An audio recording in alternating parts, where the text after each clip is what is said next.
Many thanks for choosing us. The private commercial transport operators has indicated that effective Friday, February 18, transport fares will be increased by 30%. According to the group, this decision has been taken to save transport businesses from collapsing with the frequent upward adjustments in fuel prices. Fuel prices are up yet again, with some oil marketing companies selling products at nearly 8 cedis. Total Oil, for instance, has all products currently selling at 7.990.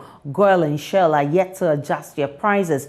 Cumulatively, this will mean more than 1 cedi increment in the price of the product in just 2022. Well, GPRTU says transport fares will be increased on February 26. Last year, transport operators embarked on a day strike to protest the increment in fuel prices, forcing the government to direct Goil to reduce its prices by 30%, by 30 pesos. In just 3 months, the prices are back on the ascendancy, reviving considerations of possible increment in transport fares. We'll be speaking to some people on the streets of Accra. But before that, listen to Umoro Abbas, who speaks for the GPRTU. Up for 30% increment, and finally we're down to 20. Government was stick to 10%, of which we asked for postponement. Fortunately for us, there has been another upward prices at the pumps. So next week we are going back. It is good. All these things are happening.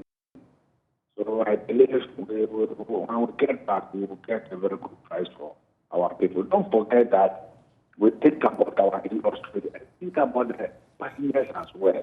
But this is just too much for us. It's just too much for us. We can't no longer bear the situation in which we are. Our industry is collapsing. It is our hope and belief that we shall get a very good bargaining percentage for our people. So this will result in increase in fares, right? Yes, we have no choice. We were aware that we started by scrapping out of some of the taxes and margins, of which government was not prepared to do that for us. We have no option than to come out with upward adjustment in lorry fares, of which we are negotiating now. We have to meet them and present what transpire at the negotiating table before going back. Unfortunately, for us, we have experienced another upward adjustment, which has reinforced our argument. So we strongly believe we shall get very good bargaining power back to our people.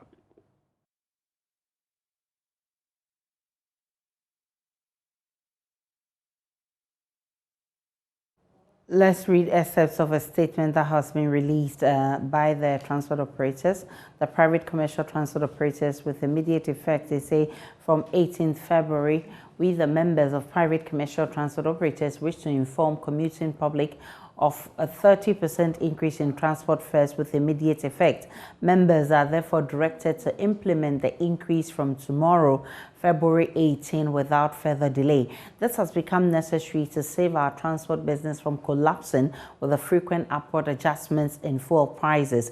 A gallon of fuel, which used to sell at the pump for 27 cedis, has now jumped to 36 cedis for a gallon.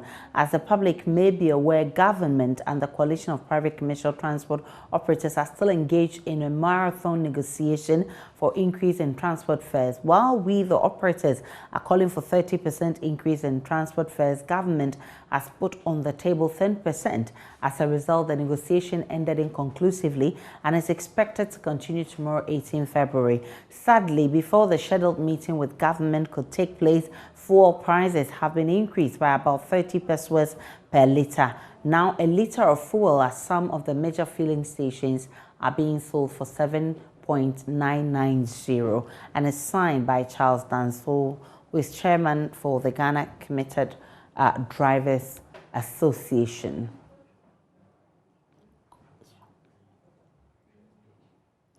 We're speaking to some people on the streets of Accra. Listen to what they have to say. It affects my pocket, and then it affects my family as well, my budget. If I'm to use 200 cedis as my budget for the month, it's going to affect me like 250 or possibly 300. And then one other thing is you wouldn't be aware so that you plan. You will just wake up, you will see that the fuel has been just shoot up. Because once we are not the sole producer of the fuel, I think they should put things in place and then we should be informed that this is what's going to happen so that we also plan towards it. Seriously, the way the fuel is moving on, it is affecting us seriously. Even sometimes if you didn't work hard, how to get your sales is a problem. So we are pleading to the government to do something for us. The last time when I bought 50 cedis, I see some change, but now when you bought 50 cedis, in fact, it's very bad. I may carry them, it's me to be 100 cedis, let me the pound. But nowadays, me to be 1.7 crown, I think that it's me for me pound. Yeah, and I was a higher pound.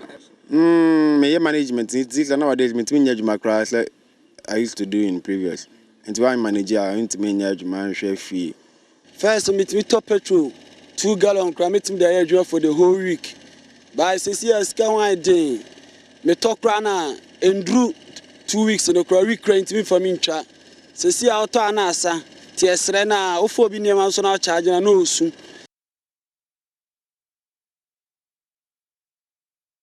Those are comments from the streets of Kumasi. Let's come to Accra here and listen to what you've been saying on the street. It's going to affect me because, you see, day in and out, the increased fuel, I don't know what is happening in this our Ghana.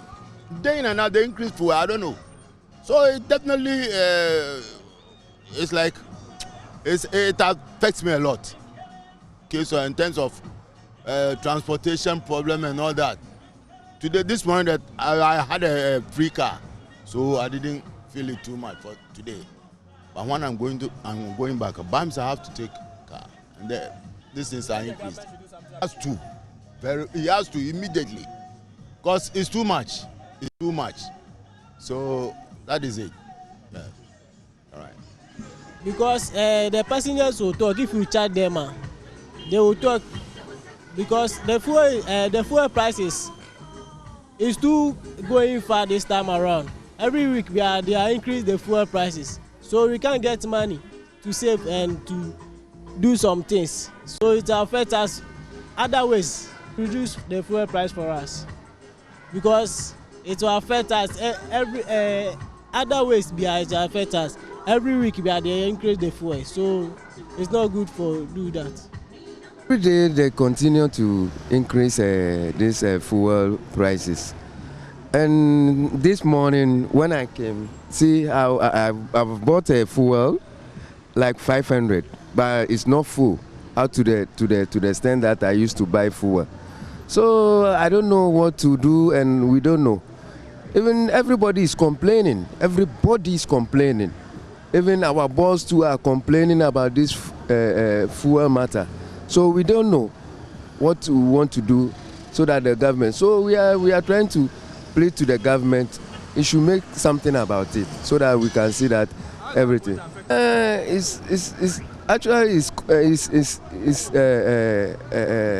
giving us a lot of problem because my budget has become higher.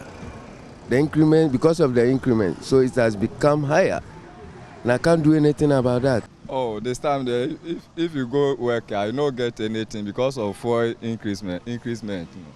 You work, you take your money buy for all money you take buy for. You don't get anything to do anything. My colleague Justice Bader has been interacting with motorists in Tamale on these fuel prices.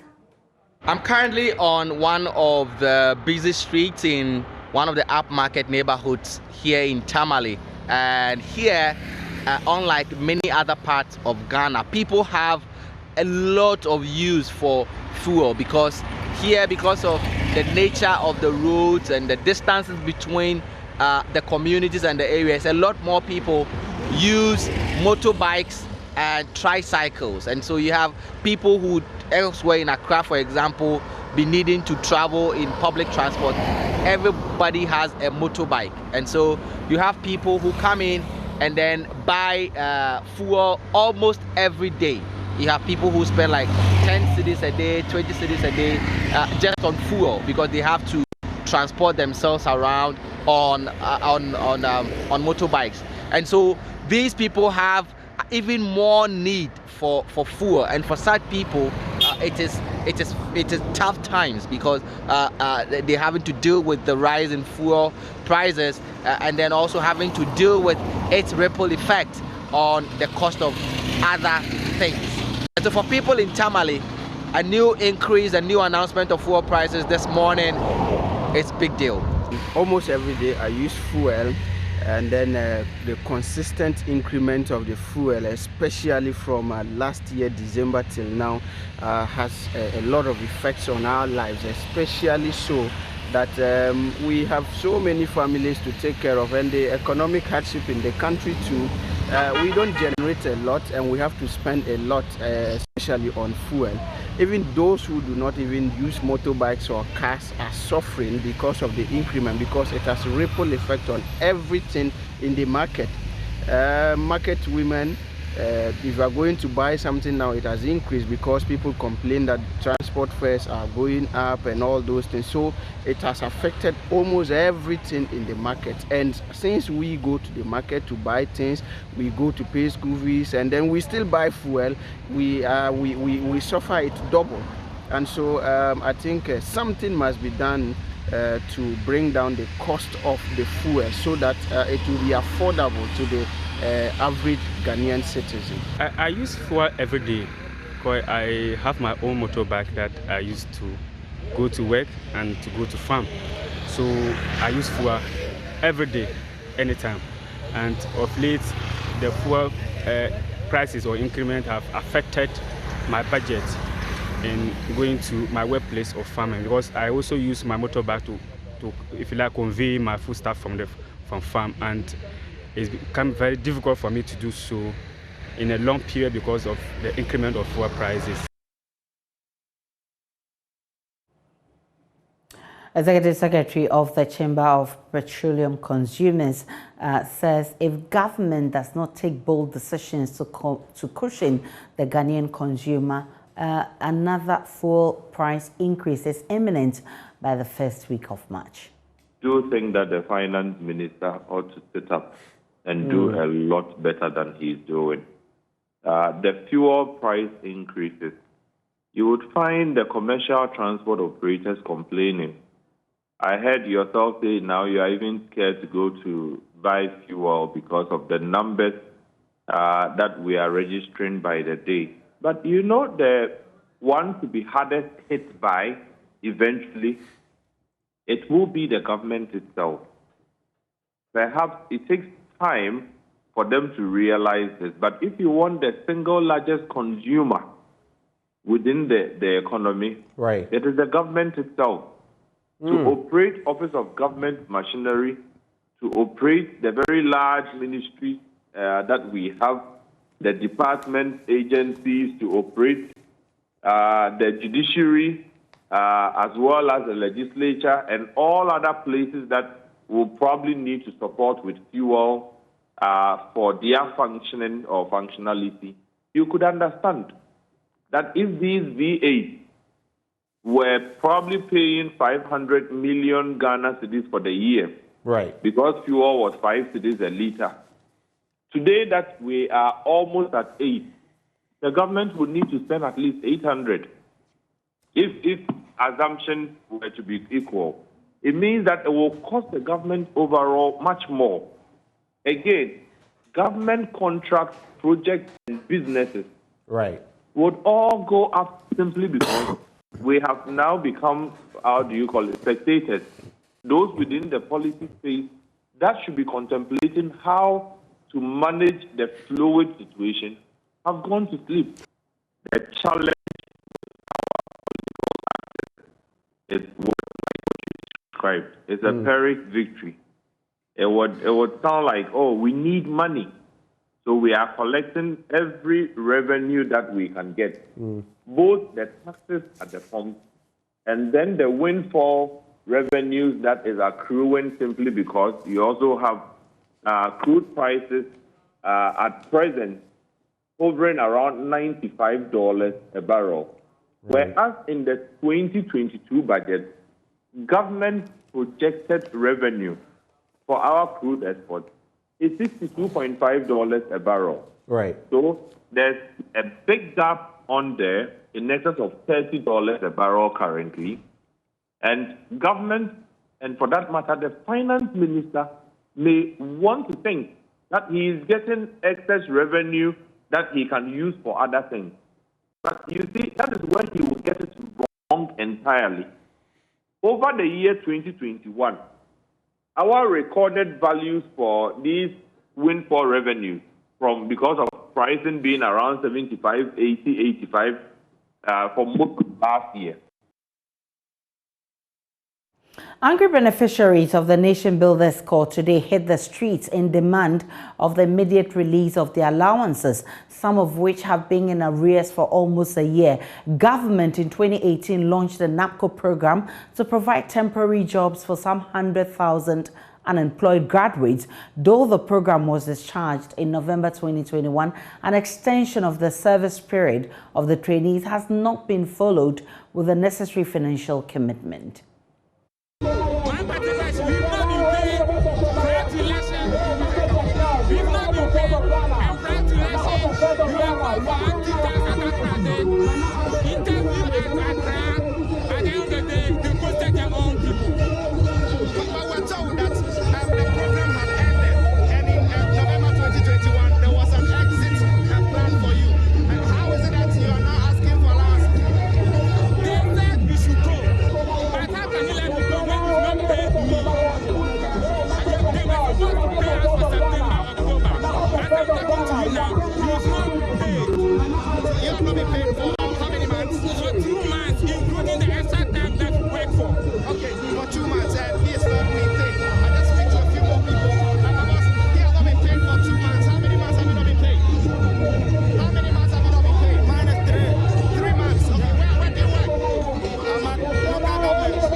My colleague Manuel Cransing was with the protesters. He joins me with more. Manuel, so what are the other demands beyond the release of the allowances? So, Aisha, you remember that at the onset of this particular NAPCO program, government promised three things. One was, of course, to provide a temporary employment for them. Two was to provide them with the requisite and necessary skills for them to be able to exit the program to start their own businesses. And then, of course, the third one was a gradual, shift into permanent employment.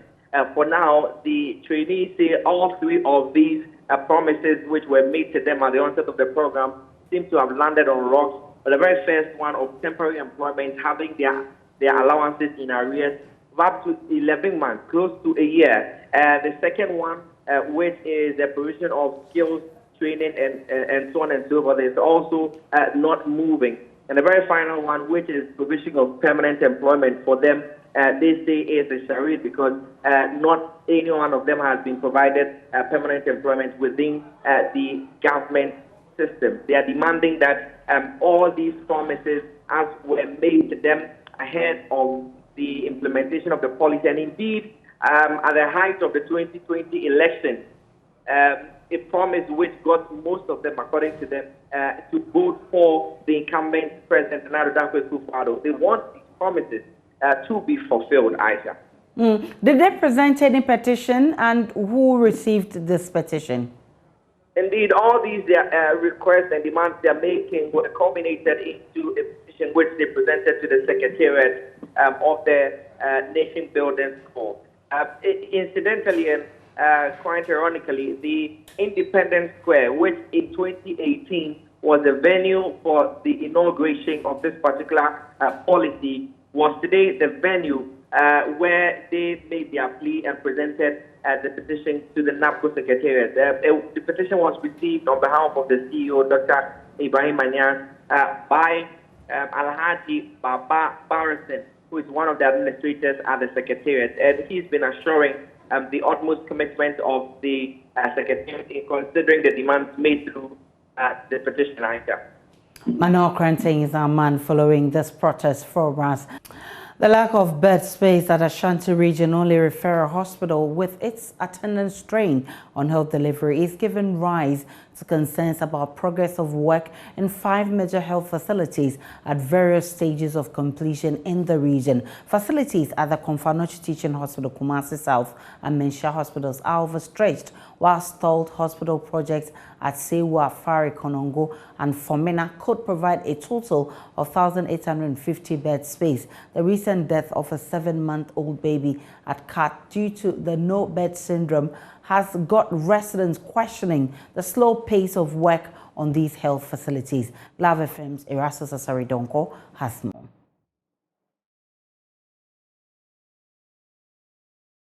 Little Efia Sika Opoku Jemfi had breathing problems and was referred to the Konfanochi Teaching Hospital from the Asokwa Children's Hospital. Her father, Francis Opoku Jemfi, says his daughter gasped heavily for breath every 30 seconds, even under oxygen, at his first port of call. I couldn't stand the situation, so I was... Health professionals at the Asokwa Hospital later informed Francis the Konfanochi Teaching Hospital lacked space to accommodate her sick daughter. The way she was breathing and she would be shouting, ah, at least every 30 seconds. Whoa. And I asked about the man in charge, the doctor or the PA also. So, what are they doing? They say they have called the ambulance service. They have called the ambulance to come and take her to Konfanochi. Konfanochi says there's no bed to accommodate my daughter. So I should wait, or they should wait for next morning. She died. Little Sika represents many who lost relatives due to lack of space and an overstretched single referral point for Ashanti Region and beyond. Public Relations Officer for the Konfanochi Teaching Hospital, Kwame Frimpong, indicates the hospital's facilities are overstretched. If you come to the National Emergency Center, for instance, the orange unit, which was supposed to be catered for 12 patients, we've added beds to the extent that at times you come and you see up to 56, 48, 52 patients in the space that was given to us for 12 patients. Until we are reached that point where we have complementary facilities to take some of the pressure off Konfanochi Teaching Hospital, there will be times that we will have exhausted our capacity and we will not be in the position to admit additional patients. Perhaps the solution to providing a second, third or fourth alternative to healthcare in the Ashanti region lies in the completion of health projects at Sewa, Konongo, Fomena and Ferry. Residents are worried about the current situation. To build 111 hospitals now, whereby we have abandoned projects in the bush, I think we need to complete those things before we start new ones. Works at these facilities are between 80% and 90% complete. Closely, we've invested about $500 million in these facilities. Eugene Oseitutu is a fact checker. When you take a military hospital, for example, the process was started during the twilight of President Kufuor's administration in November 2008. It's almost 14 years now, and it's not been completed. When you take Sewa, the land was handed over to the contractors, the Eurojet people, in 2015. So it was supposed to be completed in 20 months, so somewhere around 2017, but they stalled. Clearly, when you are coming back to such a facility, you need extra cash. So it means that you inject more money when it comes to some of these finances. When completed, they could provide a total of 1,850 bed capacity to boost the Ashanti region's ailing health delivery drive. Reporting for Joy News, Erastus Asaridonko, Kumasi. Back here in the studio in Accra, my name is Aisha Ibrahim. We'll take a break on Joy News today. We'll bring you more in business shortly.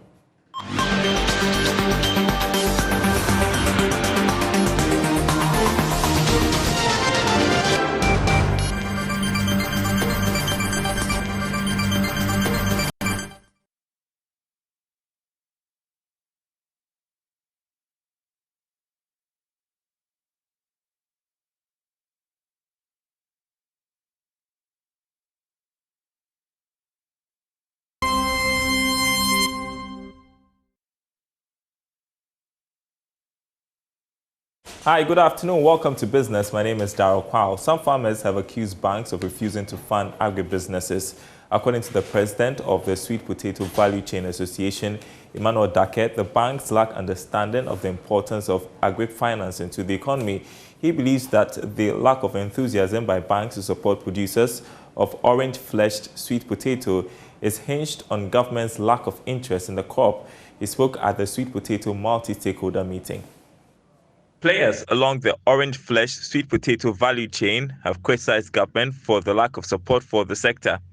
According to them, this has influenced banks to limit support to the sweet potato value chain. Here's President of the Sweet Potato Value Chain Association, Emmanuel Dake.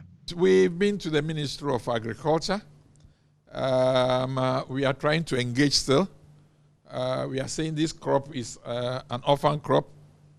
Attention is not being given to it as we thought it would be given, since Kofi Annan himself was in Ghana and the government accepted it should be one of the crops. The number of vines even distributed to the districts are so poor. The ones they distributed, I think, a year ago was only for 3 acres for the whole country. On the financing aspect, I quite say that strongly and emphatically that the banks don't understand agri-financing, so they are lacking. Attention is not being given to this. The banks don't know, or if they know, they are refusing to do, and I think the government has to lead this thing. Sweet potato breeder and researcher with the Crop Research Institute of the CSIR, Kojo Adofo, disclosed that the Alliance for Green Revolution in Africa invested 80,000 cedis to promote production and consumption of orange-fleshed sweet potato. AGRA has given us a funding for a consortium to push the agenda of the orange-fleshed sweet potato, which is one of the key crops we research on. As an institution, we receive 80,000 for this one-year project we are running. And for that matter, capacity building was our main task. And beyond that, we also to provide pre-basic seed. That is the highest grade of quality planting material that we need to start every business of seed as far as the crop is concerned. So we've done our best, and we've even gone beyond the target that we set for ourselves to do under this consortium. Meanwhile, project manager for OFSP as Fresh Logistics, Benedicta Bartels, highlights the benefits of investing in the orange-fleshed sweet potato value chain. Looking at the foreign market, over the past few years, the demand for sweet potato has been increasing. Between 2018 to 2019, it increased by 23%. And then the demand, as at that time, was over $6 million worth. So the investment opportunity in this area is very high, both to our farmers, medium-scale investors, high-scale investors, anyone. I would advise any investor out there to invest in sweet potato because the crop has a short harvesting period, and then it's easy to manage, and people are gradually accepting it. And you know, a lot of people are health conscious now, so they would want to go in for food which are rich in vitamins and which can help with their health. So people would want such food. Now, the Electricity Company of Ghana is working to empower men and women by integrating gender considerations into its operations, knowledge development, and technical assistance. That's why the Women in Engineering wing of the ECG is focusing on closing gender gaps across business lines by mentoring 100 girls within the Sekondi Takoradi metropolis. Natalia Kwanzaa reports. ECG Women in Engineering, a chapter under Women in Engineering Ghana, in its quest to bridge the gap between male and female engineers in the country, have selected some 100 junior high school girls within the Sekondi Takoradi metropolis to groom them to ensure they become engineers in future. Amasaman District Engineer Benedicta Opokumensa, lamenting on available statistics of male and female gap in engineering, said the number of women in engineering is very small compared to the total number of engineers in Ghana. She said the mentorship by WINE is charting a path where they would encourage female students to study engineering. When you come to the job space, the number of women in engineering is very minimal compared to the totals. And for this reason, we are trying to chart a path where we would hold the hand of the young girls from junior high school and start encouraging them to do engineering. Some of us didn't have this opportunity, but we ended up in that space. So we think that if we open up to the young girls who are in JHS to demystify the mess about science to them, they may be encouraged. And in the long run, the outcome of this will be that more girls would go into engineering, and the gap between male and female in the engineering workspace will be bridged in the near future. Western Regional Director of the Electricity Company of Ghana, Emmanuel Ofori, said the company is ready to support and enroll the girls into the company after years of growth.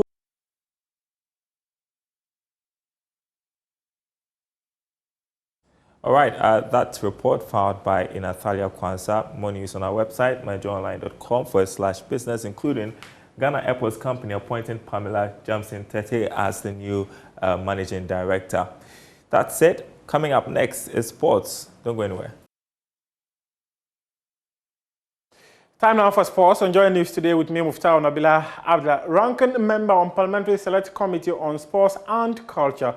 Commander Mensa Oyem says the committee investigating the Black Stars' poor performance at the just ended AFCON 2021 is not a witch-hunting group, but one determined to find the failings of the team and prefer solutions. Parliament as an institution has an oversight responsibility, and we are just doing that.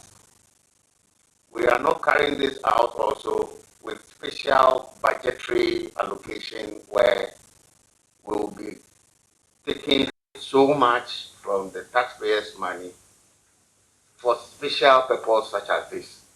It is a day-to-day work of Parliament, and we are just doing what we are asked or mandated to do.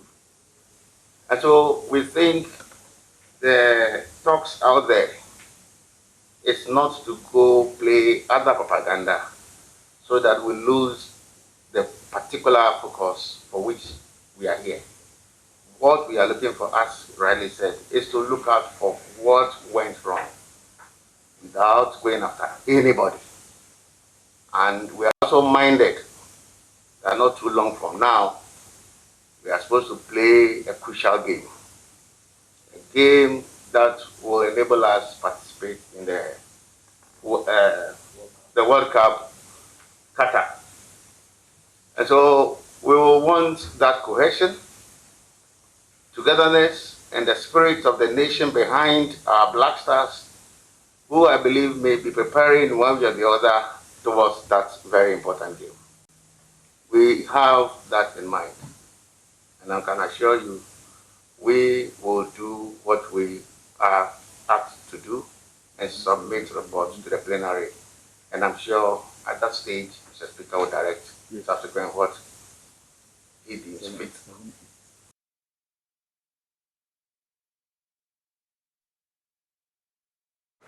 Hopes are that the findings of the committee would yield results. Let's talk club football now, where the Chief Executive Officer of Kumasi Asante Kotoko, Naya Amponsa, has explained why his management initiated what they describe as virtual seat challenge for followers of the team to support its activities. According to him, the difficulty of filling the stadium to generate revenue influenced the idea.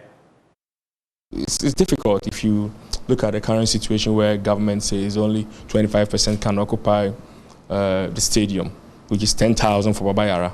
That's 25% of 40,000. You would assume that, I mean, that's easy for Kotoko to fill. And then again, we go there and it's 4,000 and it's 5,000, and you ask, where are the supporters? We bring in the virtual seat challenge, hoping that every match we can have 30,000 people cover the remaining 30,000 seats. And sometimes you get 2,000 CDs at the end of it. People come to understand that, okay, if we say we are filling Baba Yara Stadium, only 40,000 can get in there. But there are millions who cannot get in there but can still contribute. And we have a dedicated 50,000, 100,000 people who say, I'm in Europe, I'm in America, I'm in Tamale, I cannot get to Kumasi, but I want to contribute that 5 Ghana cedi, I want to contribute that 10 Ghana cedis. Definitely we'll get the numbers. But as I said, it's easier said than done. It takes education, it takes orientation, and we need to get the supporters to trust us again. That is why my management is being very transparent. We publish, like Chairman used to do, we publish our gate proceeds, we publish the virtual seat challenge revenues, etc., to let people know that this is what we are receiving, this is what is going into. Because until people trust you, they are not going to put even a CD in. That's how we wrap up sports here on Joy News today with me, Muftar Nabila. You can head on to myjoyonline.com and read some more sports stories. Up next is World News.